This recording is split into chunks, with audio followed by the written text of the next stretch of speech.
अस्सलाम वालेकुम। आज मैं बना रही हूँ वनीला मग केक। उसको बनाने के लिए ये चीज़ें चाहिए।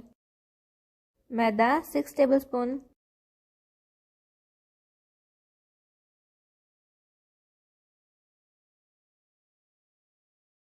Baking powder 1/4 teaspoon, baking soda 1 pinch,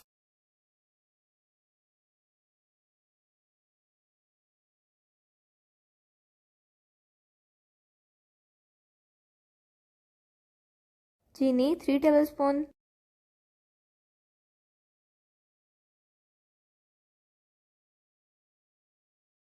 दूध 3 टेबलस्पून,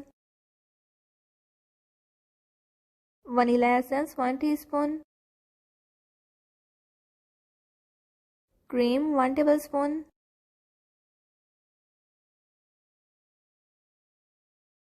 ऑयल 1.5 टेबलस्पून,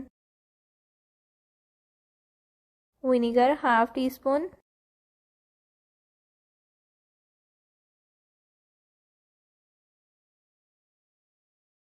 मैं इसके ऊपर बादाम से थोड़ी सी गार्निश कर रही हूँ। इसको 5 मिनट के लिए बेक करेंगे मीडियम लो फ्लेम पे।